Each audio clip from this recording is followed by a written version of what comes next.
Hi, this is Father Nathan. Welcome to this next installment of the Joyful Friar podcast. On our last show, we were talking about the, the Shelby, the Southern country lawyer who you would meet in my first book, Afterlife Interrupted, Book One, Helping Stuck Souls Cross Over. Shelby had the sad turn of events that he was late in life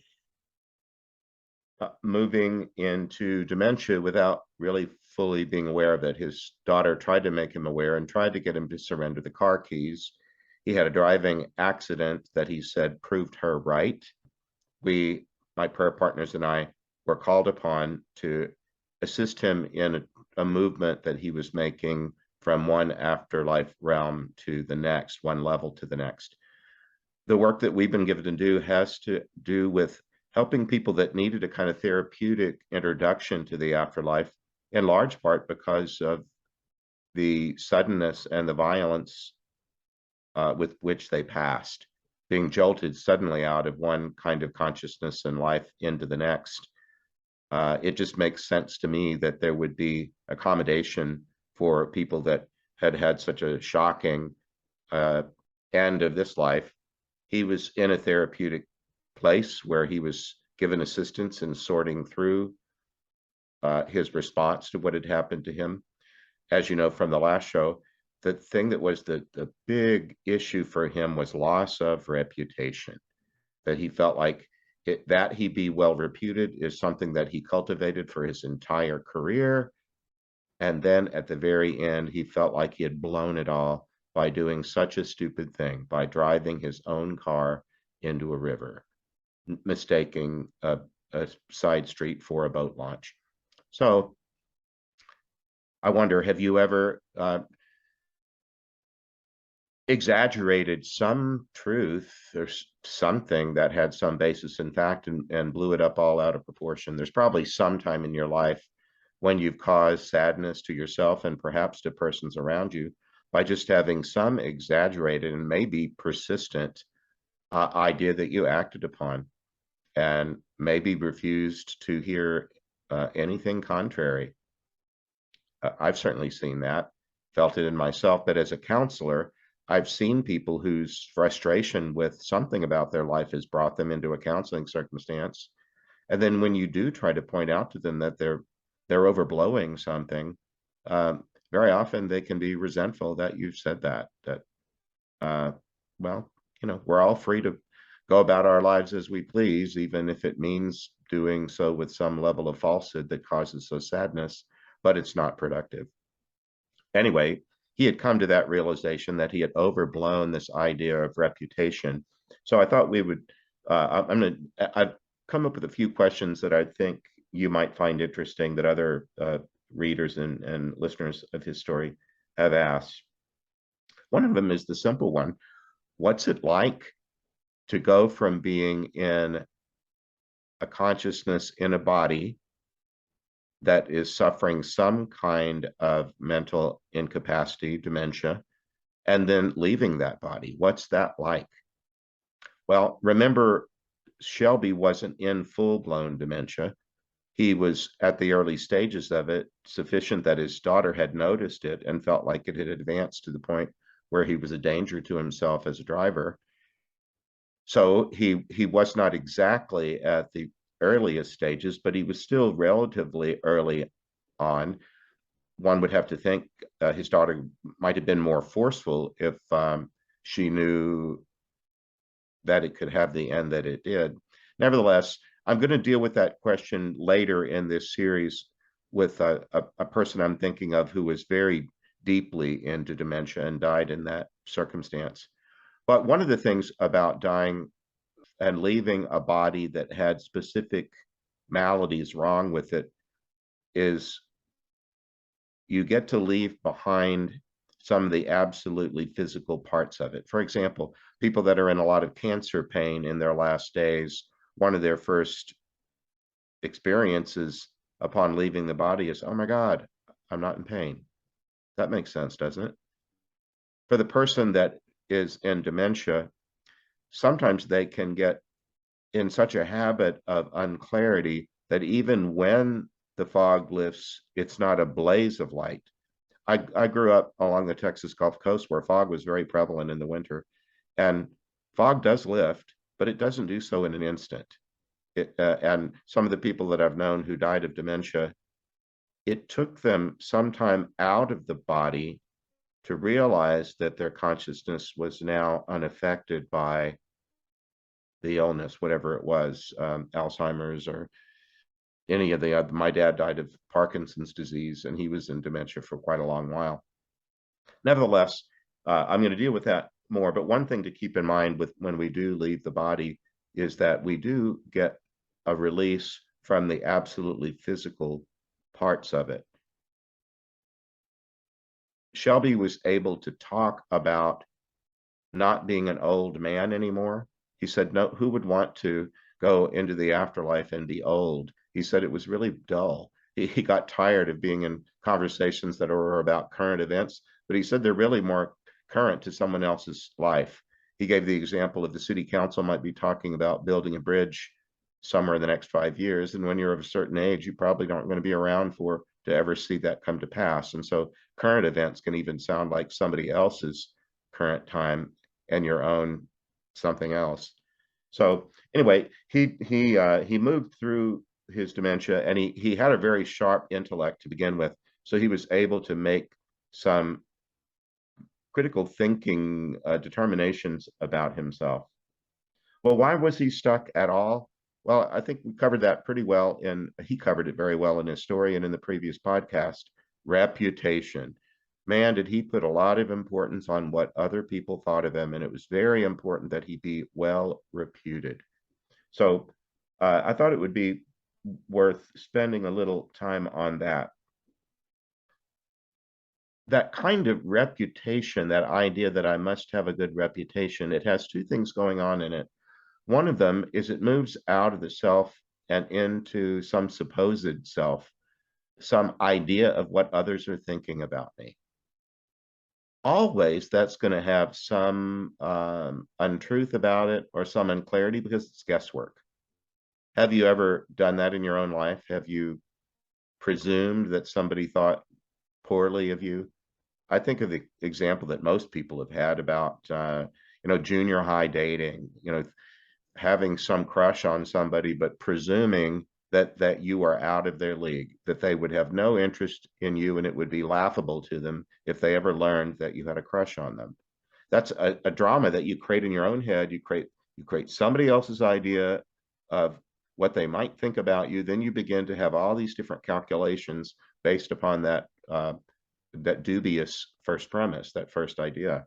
So caring a lot about one's reputation always is going to have some falsehood and guesswork built into it. And that was the case even for a guy as brilliant as Shelby.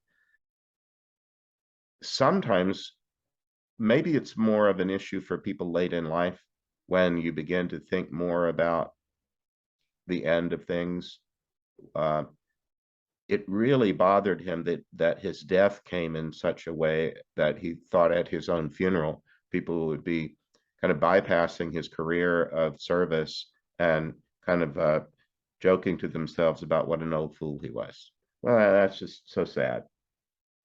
I wanted to read from one of my favorite books of all time. Do you know C.S. Lewis, the great Christian author? He was Anglican scholar at Cambridge, and he wrote this. That's just my favorite book of all time, except the ones that I've written, but they're pretty good.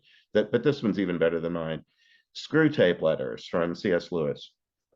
In it, it's the premise of it is that he's intercepted correspondence between a mentor demon and an apprentice demon. Screwtape is the teacher, Wormwood is the student. But in this point, Wormwood is talking about reputation and how a human might think of him or herself, and that it's best if a human thinks humbly about themselves, and it's best for them if they do so in the truth, that they just look at the truth that everybody has wonder and goodness built into them, and that there's really no need to make yourself stand out as exemplary or special in some way, that everyone is already beautiful in their own way. Well, of course, that's repugnant to a demon, but he's trying, Screwtape is trying to teach Wormwood about this virtue of humility. The last thing from a demonic point of view that you want a human doing is paying attention to the truth. You always want to get them caught up in some falsehood and some vanity or stupidity. So he said the worst thing is for them to be pleased with something that they did well, to give it a moment's thought and some sort of satisfaction or pleasure. Then you don't want them at all to acknowledge that the talents that it took for them to do this thing were God-given to begin with. You don't want them thanking God, for sure. And you neither do you want them being grateful for the accomplishments of other people. You want to keep them selfish. You want to keep them stuck on their own set of accomplishments. He says, conceal from your patient the true end of humility. Let him think of it not as self-forgetfulness, but a certain kind of opinion that is a low opinion of his own talents and character. There's a kind of false humility that a person can try to cultivate. You know, have you ever been a person who tried to give a compliment to someone that was sincere and true, and have them say, oh, it's really nothing? Well, it's really kind of insulting. If I just said to you, boy, that was a great job you did. I really admire the work you did on that project. And then you say, oh, it was nothing. Well, then are you saying I'm stupid? That I didn't notice the truth of the good thing that you did, that I just acknowledged as a compliment to you? That can just be social awkwardness that makes us do that. Oh, it's nothing. Well, it isn't true, because you did something praiseworthy and were praised for it. And when that's the case, I learned in college, I had a friend that modeled this for me. She used to say, why, thank you. That's very kind of you.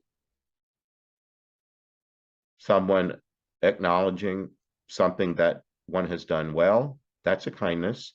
And it does get one off of oneself. You don't have to be going on about, you're absolutely right. I did a fantastic job on that thing. You don't have to be vain about it. You can just say simply, why, thank you. That's very kind of you. And then you can go on to other topics. C.S. Lewis goes on essentially to say that human people are really not asked by God to have much of an opinion about themselves in the end. If they simply live in the present moment, do the present duty, receive the present grace to do that duty, that's really all that's asked of them. And when we live that way, I think we live more peacefully. But he said, but often you can get them to continue to pay close attention to what they think others are saying about them. He says, your efforts to instill either vainglory, yeah, you're right, I'm terrific, or false modesty, oh, it was nothing, into the patient will therefore be met from the enemy's side, and the enemy means God in this book, with the obvious reminder that a man is not usually called upon to have an opinion of his own talents at all, since he can very well go on improving them to the best of his ability without deciding on his own precise niche in the temple of fame. Have you ever thought about your own precise niche in the temple of fame? Exactly how others are going to think of you, as though they're in a, you know, maybe in a gallery or someplace where artwork is shown off, that somehow your trophy case needs to be very precisely crafted. Well, unfortunately, that was Shelby's Achilles heel. He kind of fell for that idea that he needed to have a precise niche in the temple of fame. One of the things he told us that he's enjoying in the afterlife is that even though he's pretty much learned his lessons and is ready to move on to a next level, which is why he came to us at all, he said, there's something important about to happen for me, and I'm not sure what it is. But he explained, recently, I've just been part of an encouraging audience where people who never thought well of themselves, kind of the opposite of him, people who never thought that they had a reputation that others would admire, get their turn. He said, all that fussiness that I did every morning about all those products that I put on and made sure that I looked impeccable in the mirror, he said, I don't have to adorn myself any longer, and neither does anyone else. We all look wonderful. Wouldn't you like to live in a place like that? I would. It's really a kind of a consciousness. We can live there now if we choose to. Everybody around us is beautiful, and you don't have to notice anything about anybody that makes you think less of them. He went on to say that that in the moment that was his then present moment, he was part of like an audience of people that got to cheer on people that had never gotten their moment of glory. People who were maybe poor or unnoticed were getting their notice and having their standing ovation or their party or whatnot, and that he got to be part of cheering for such people and encouraging them. So he said, this is probably not going to be something I'm doing for the long haul, but for right now, that's what I'm doing. So I thought that was interesting. One of the lessons, the questions that I think comes up from compassionate response to him is, what were the lessons that he was learning in the afterlife? And I think we've kind of touched on them, but one of them was the fact that everybody downsizes whether you want to or not. And that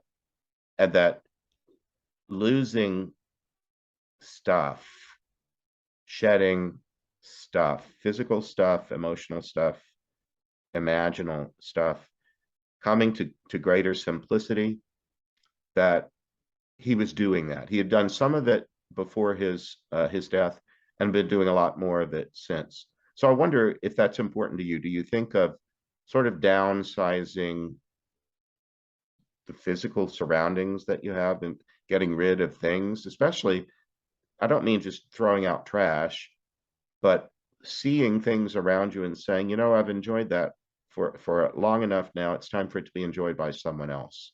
And simply giving away stuff, or on that spirit level, looking at some things that you prized that are immaterial spiritual things like reputation and saying, geez, do I really need to be so careful about that anymore?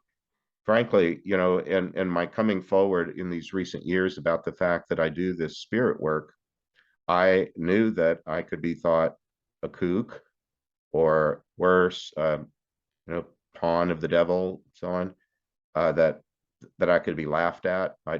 One fellow priest told me, you could lose your priesthood. And I thought, well, what would be the point of keeping it if I wasn't serving wounded people? And the Lord's been sending me wounded people.